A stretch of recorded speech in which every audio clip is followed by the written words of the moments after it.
बच्चों, क्या हाल चाल? सब बढ़िया। तो आज की इस वीडियो में मैं आप सभी बच्चों को क्लास 11th फिलोसॉफी यानी कि दर्शन शास्त्र, आप सभी बच्चों को पेपर में देखिए जो सवाल पूछे जाएंगे वो मैं आपको आज की इस वीडियो में यहाँ पर कवर करने की कोशिश करूंगा। तो चलिए आज का हमारा वीडियो शुरू करते हैं। वीडियो पसंद आए तो वीडियो को लाइक करें, चैनल पर अगर न्यू आए तो इसमें सब्सक्राइब जरूर करिएगा और साथ में देखिए राइट हैंड साइड पे आपको बेल आइकन का ऑप्शन मिलेगा जहां पर क्लिक कर लीजिएगा ताकि इसी प्रकार हमारे जितने भी वीडियो आएंगे तो सारे के सारे नोटिफिकेशन आपको हमारे चैनल मिलते रहेंगे। देखिए सबसे पहला सवाल, इससे पहले देखिए आपसे जरूर बात बता दूं, आप सभी बच्चों का फिलोसॉफी का जो मॉडल सेट पेपर है वो कंप्लीट करा दिया गया। अगर आपने नहीं देखा है तो डिस्क्रिप्शन बॉक्स में लिंक मिल जाएगा, क्लिक करके वीडियो को देख लीजिएगा और एग्जाम की तैयारी करिएगा। ठीक है, देखिए क्या है, प्रयोग की तुलना में हमें बताना है जो निरीक्षण है, ठीक है, इंस्पेक्शन जिसे कह सकते हैं, वो अधिक निष्क्रिय होता है या फिर कह सकते हैं अधिक सक्रिय होता है या फिर ना सक्रिय है ना निष्क्रिय। और लास्ट नंबर ऑप्शन इनमें से कोई नहीं। बताइए क्या होगा? प्रयोग की तुलना में जो निरीक्षण होगा भाई वो ज्यादा निष्क्रिय होगा, पिछली बात है ना, तो ऑप्शन नंबर ए हो जाएगा इसका सही जवाब। अगला सवाल है, निरीक्षण में आपको बताना है हम लोग क्या पाते हैं, घटना को पाते हैं, घटना को बनाते हैं या फिर कभी घटना पाते कभी बना लेते हैं या फिर कोई नहीं। बताइए निरीक्षण में, तो निरीक्षण हम लोग करते हैं ताकि कोई घटना मिलेगा ना, तो घटनाएं क्या हो जाएगा हमारे पाते हैं, ऑप्शन नंबर ए हो जाएगा। अगला सवाल है, निरीक्षण जो है हमारे पास एक क्या है, उद्देश्यपूर्ण प्रत्यक्ष है या फिर उद्देश्य रहित प्रत्यक्ष है या फिर ऑप्शन नंबर सी कृत्रिम घटनाओं का यह प्रत्यक्ष है या फिर ऑप्शन नंबर डी जो हमारे पास है वो यंत्रों के माध्यम से यह प्रत्यक्ष होता है। तो निरीक्षण जो है वो क्या है हमारे पास, एक उद्देश्यपूर्ण प्रत्यक्ष घटना होती है, तो ऑप्शन नंबर ए हो जाएगा इसका राइट आंसर।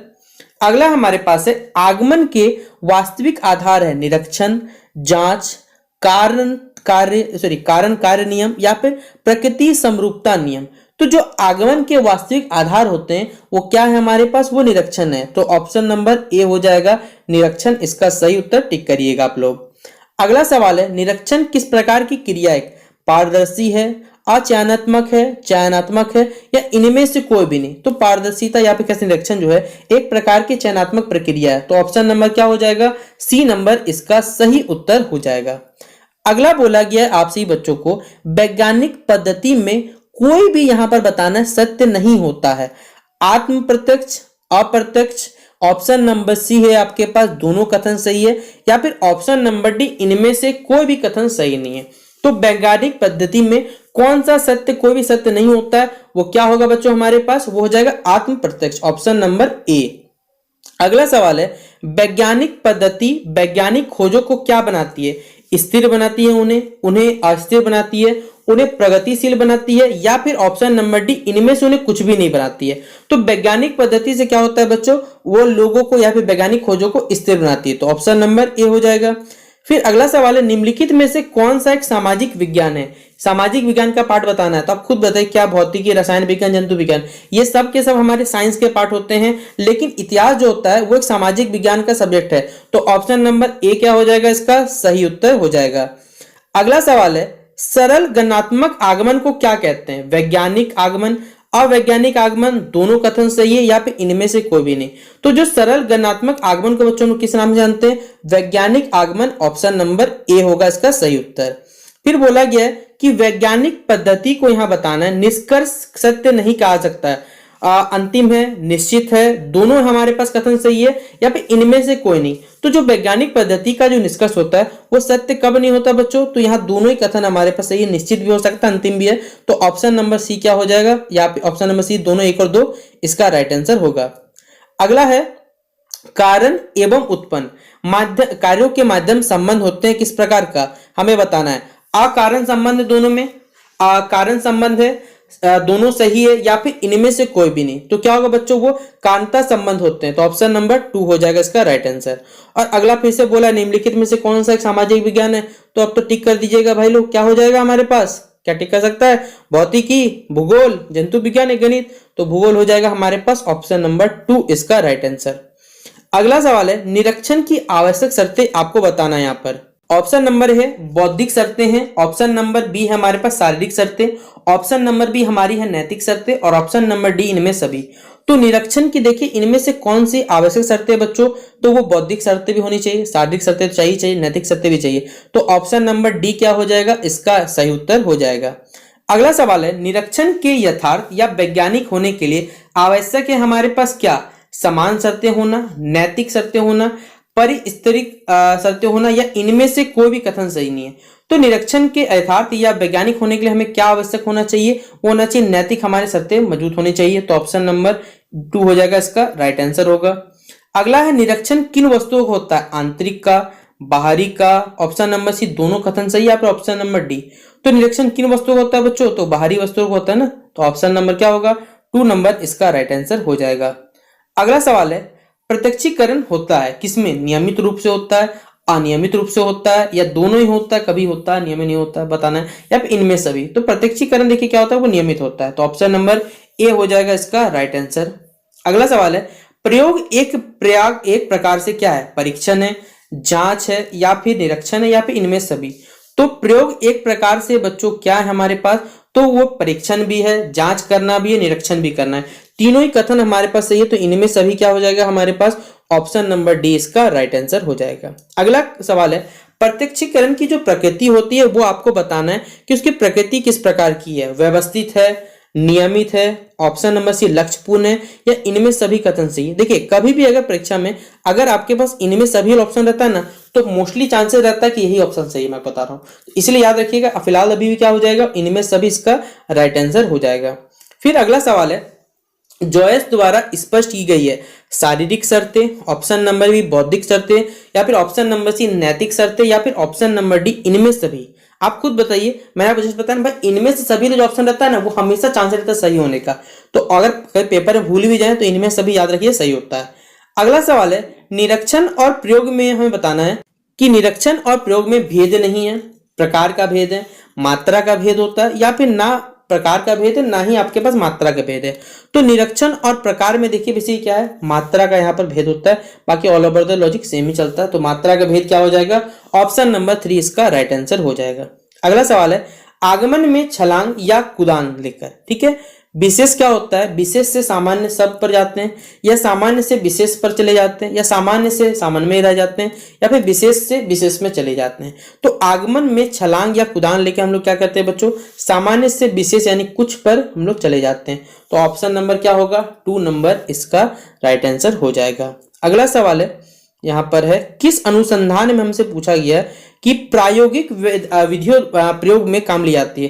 कार्य संबंध में, करण संबंध में, या फिर ऑप्शन नंबर सी हमारे पास है कारण कार्य संबंध, या फिर इनमें से सभी। आप खुद बताइए किस अनुसंधान में आप प्रायोगिक विधियों द्वारा काम लेंगे? तो हमारे पास क्या हो जाएगा? कारण कार्य संबंध, ऑप्शन नंबर सी हो जाएगा। अगला सवाल है अन्वय विधि हमारे पास जो है वो निरीक्षण प्रधान है, प्रयोग प्रधान है, सीमांत है, या इनमें से कोई नहीं है? तो अन्वय विधि जो है बच्चों वो क्या है? निरीक्षण प्रधान है। तो ऑप्शन नंबर ए हो जाएगा इसका राइट आंसर। अगला सवाल है व्यतिकरक विधि जो है वो स्वतंत्र है, परतंत्र है, या दोनों है, या फिर इनमें से कोई भी नहीं, हमें ये बताना है। तो व्यतिकरक जो विधि है बच्चों वो क्या है? हमारे पास एक स्वतंत्र विधि है। तो ऑप्शन नंबर क्या हो जाएगा? ए नंबर इसका राइट आंसर हो जाएगा। अगला सवाल है आपसे बच्चों यहाँ पूछा हुआ है प्रयोगात्मक विधियों में सभी मौलिक हैं, कुछ मौलिक है, कोई भी मौलिक नहीं है, या इनमें से सभी कथन सही है? बच्चों प्रायोगिक विधियां जो होती है, अच्छा ये सवाल हमसे ऊपर आ गया था, प्रयोगात्मक विधियों में क्या होता है? ये सभी मौलिक है, कुछ मौलिक नहीं है, या फिर ऑप्शन नंबर डी हमारे पास इनमें से कोई भी कथन सही नहीं है। तो जो प्रयोगात्मक विधियां होती है बच्चों वो क्या होती हैं? इनमें से कोई भी मौलिक नहीं होती है। तो ऑप्शन नंबर क्या हो जाएगा? 3 नंबर इसका राइट आंसर हो जाएगा। अगला सवाल है प्रायोगिक विधियां हैं इनमें से कौन सी? निम्नात्मक है, आगमनात्मक है, दोनों है, या इनमें से कोई नहीं है? तो जो प्रायोगिक हमारे पास विधियां होती है बच्चों वो क्या होती है? निम्नात्मक होती है, ऑप्शन नंबर ए। फिर अगला बोला है प्रायोगिक शब्द से क्या अभिप्राय है? इसमें आपके पास वैज्ञानिक अनुभव होना चाहिए, व्यवहारिक अनुभव चाहिए, सामयिक अनुभव चाहिए, या फिर इनमें से कुछ भी नहीं चाहिए। तो आप खुद बताइए अगर आप प्रायोगिक मतलब समझते प्रैक्टिकल, इसके लिए आपके पास वैज्ञानिक अनुभव होना चाहिए। तो ऑप्शन नंबर ए क्या होगा? इसका सही उत्तर हो जाएगा। अगला सवाल है प्रायोगिक विधियों के प्रयोग में सम्मिलित होती है स्वीकारने की प्रक्रिया होती है हमारे पास, बहिष्करण की हमारे पास क्रिया होती है, या फिर ऑप्शन नंबर सी। अच्छा यहाँ ऑप्शन नंबर आपको लिख भी दिया गया आंसर, चिंता नहीं करिए। ऑप्शन नंबर 2 हो जाएगा इसका राइट आंसर। ये बहिष्करण की क्या होगी? प्रक्रिया हो जाएगी, इसकी राइट आंसर टिक कर लीजिएगा। अगला सवाल 29 नंबर में किसने एक अंतर विधा की चर्चा की है? कॉफ ने, मेलन ने, या फिर इन दोनों ने किया है, या फिर इनमें से किसी ने किया है। तो किसने एक अंतर विधा की यहाँ चर्चा की है बच्चों, वो हो जाएगा हमारे पास कॉफ एंड मेलन दोनों, तो दोनों ही हमारे पास ऑप्शन हो जाएगा। फिर बोला गया अवशिष्ट की जो विधा है ये किसका विशिष्ट रूप है, अन्वय विधि है, व्यतिकरक विधि है, दोनों है, या फिर इनमें से कोई भी नहीं आपको बताना है। तो जो अवशिष्ट की विधि किसका विशिष्ट रूप है बच्चों, वो है एक व्यतिकरक विधि है। तो ऑप्शन नंबर क्या होगा, 2 नंबर इसका सही उत्तर हो जाएगा। अगला सवाल है, न्याय दर्शन के प्रवर्तक हमें बताना है कि वो कौन है। ठीक है, कनाद है, जैमिनी है, चावर्क है, या फिर गौतम है। तो जो न्याय दर्शन के प्रवर्तक है वो कौन है, गौतम है। तो ऑप्शन नंबर क्या हो जाएगा, डी नंबर इसका सही उत्तर होगा। अगला सवाल है, यहाँ पर पूछा हुआ आपसे बच्चों से कि न्याय दर्शन में कितने प्रमाण माने गए हैं। ठीक है, मांगे गए बेसिकली। ठीक है, तो यहाँ पर 2 प्रमाण मांगे गए हैं, 3 प्रमाण मांगे गए हैं, 4 प्रमाण मांगे गए हैं, या फिर 5। तो न्याय दर्शन में कितने प्रमाण मांगे गए बच्चों, तो टोटल हमसे 4 प्रमाण मांगे गए हैं। तो ऑप्शन नंबर 3 हो जाएगा इसका राइट आंसर। फिर अगला है, निम्नलिखित में से कौन सा एक पंचावय न्याय का अंग नहीं है बताना है, हेतु, उदाहरण, उपनय, या फिर प्रमेय। तो कौन सा पार्ट नहीं है हमें वो वाला ऑप्शन बताना है, और वो हो जाएगा प्रमेय। ऑप्शन नंबर क्या होगा, डी नंबर इसका राइट आंसर हो जाएगा। फिर अगला है, भारतीय अनुभाव में पद होते हैं, पक्ष होते हैं, सदीम होते हैं, हेतु होते हैं, या फिर इनमें से सभी। तो भारतीय अनुवाद में जो पद होते हैं वो क्या होते हैं बच्चों, इनमें सभी कथन सही है, ये भी सही, ये भी सही, इसलिए ऑप्शन नंबर डी हो जाएगा राइट आंसर। अगला है, गौतम के अनुसार जो प्रमा के साधन है, या फिर कह सकते हैं तो वो 2 प्रकार के साधन हैं, 3 प्रकार के, 4 या 5। तो होगा कितना बच्चों, 4 प्रकार के साधन। और ये ऑप्शन नंबर देखिए हमारे पास सी नंबर में इसका राइट आंसर अवेलेबल है, तो सी नंबर टिक कर लीजिएगा, ये वाला ऑप्शन।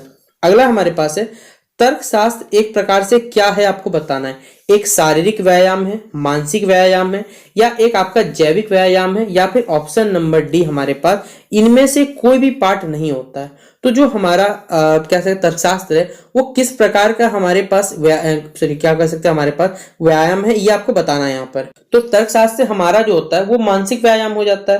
तो ऑप्शन नंबर क्या हो जाएगा, बी नंबर इसका राइट आंसर हो जाएगा। अगला सवाल है आपसे बच्चों पूछा हुआ है कि तर्कशास्त्र हमें सिखाता है क्या, ज्ञान बांटना, ज्ञान अर्जित करना, या फिर तर्क करना, या फिर इनमें से कोई नहीं। आप बताइए तर्कशास्त्र आप क्या सकते हैं, तर्कशास्त्र मतलब डिबेट करना। तो आप डिबेट से क्या सीखते हैं, अपने तर्क देना सीखते हैं, तर्क वितर्क होते हैं हमारे पास। तो ऑप्शन नंबर क्या हो जाएगा, 3 नंबर तर्क करना इसका राइट आंसर हो जाएगा। फिर अगला है, तर्कशास्त्र युक्तियां सिखाता है किसको, आगमनात्मक को, निम्नात्मक को, दोनों ही कथन सही है, या फिर इनमें से कोई भी कथन सही नहीं है। तो तर्कशास्त्र जो है बच्चों हमारे पास कौन सी युक्तियां सिखाता है, वो सिखाता है हमें दोनों ही सिखाता है। तो ऑप्शन नंबर दोनों, 1 और 2। अगला है, निगमन तर्कशास्त्र का संबंध किससे है हमें यह बताना है, निष्कर्ष की सत्यता से, अनुमान की सत्यता से, पदों की सत्यता से, या इनमें से कोई भी कथन सही नहीं है। तो जो निगमन कर सकता तर्कशास्त्र उसका संबंध किससे होता है, निष्कर्ष की सत्यता। तो ऑप्शन नंबर ये हो जाएगा। फिर अगला बोला है, निगमन का संबंध होता है किससे होता है, ये आकारिक है, सत्यता है, दोनों कथन सही है, या फिर इनमें से कोई भी कथन सही नहीं, हमारा ये बताना है। तो जो कह सकते हैं निगमन का संबंध होता है वो किस प्रकार का संबंध है बच्चों, वो होता है हमारे पास आकारिक है, वो सत्यता का होता है। तो दोनों कथन सही, तो ऑप्शन नंबर सी हो जाएगा राइट आंसर। और इस प्रकार हमारा क्लास 11th फिलोसॉफी दर्शन शास्त्र का 40 इंपॉर्टेंट क्वेश्चन खत्म होता है। आशा करूंगा कि आपसे बच्चों को वीडियो पसंद आया होगा। पसंद आया हो तो लाइक और शेयर करने में कोई भी कमी मत करिएगा। बाकी आपसे बच्चों से जल्द मिलते हैं, तब तक के लिए जय हिंद, जय भारत।